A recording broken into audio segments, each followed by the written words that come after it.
बुलेटिनमध्ये तुम्हा सर्वांचं स्वागत। मी कल्याणी दीक्षित। बुलेटिनची सुरुवात करूयात एका राजकीय बातमीने। पावसाळी अधिवेशनानंतर काँग्रेसमध्ये मोठे फेरबदल होण्याची शक्यता आहे। काँग्रेस प्रदेशाध्यक्ष आणि प्रभारी बदलले जाणार असल्याची माहिती आहे। हर्षवर्धन सपकाळांची प्रदेशाध्यक्ष पदावरून उचलबांगडी होण्याची शक्यता आहे। महाराष्ट्राचे काँग्रेस प्रभारी रमेश चेन्नीथला यांच्या जागी कोण येणार याची काँग्रेस कार्यकर्त्यांमध्ये सध्या उत्सुकता पाहायला मिळते। हर्षवर्धन सपकाळांच्या जागी कुणाला संधी मिळणार हे पाहावं लागेल। आणि या संदर्भात अपडेट्स घेऊयात आमच्या प्रतिनिधी ज्योत्स्ना गंगणे यांच्याकडून। ज्योत्स्ना, अधिवेशनानंतर काँग्रेसमध्ये फेरबदल होणार अशी माहिती मिळते।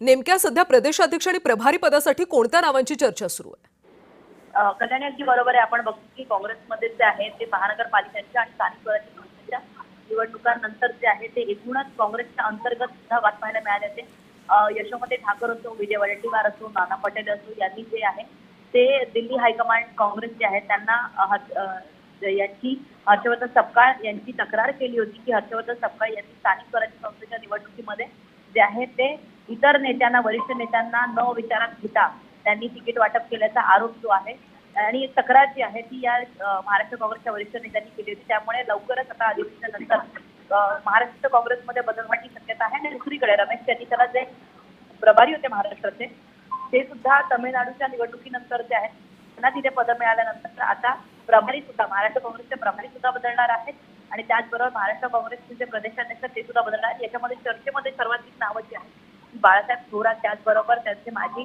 प्रदेशाध्यक्ष नाना पटोले आणि तपेश बंटी पाटील या तीन नावांची जोरदार चर्चा सुरू आहे।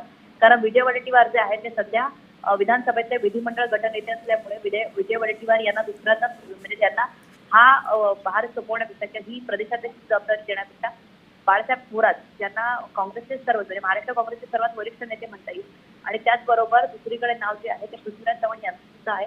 मात्र बाळासाहेब थोरात जे आहेत त्यांचं सर्वच पक्षांबरोबर सुद्धा चांगले रिलेशन असल्यामुळे बाळासाहेब थोरात, नाना पटोले आणि त्याचबरोबर तपेश बंटी पाटील यांचं नाव जे आहे ते सध्या अध्यक्षपदासाठी चर्चेमध्ये आहे। मात्र हा निर्णय जो आहे तो दिल्ली हायकमांड घेणार आहे आणि ते अधिवेशनानंतर घेणार असल्याची माहिती मिळत आहे। दुसरीकडे आपण बघतोय की प्रभारीसाठी जे आहे ते अर्थातच महाराष्ट्राच्या बाहेरचं नाव असणार आहे।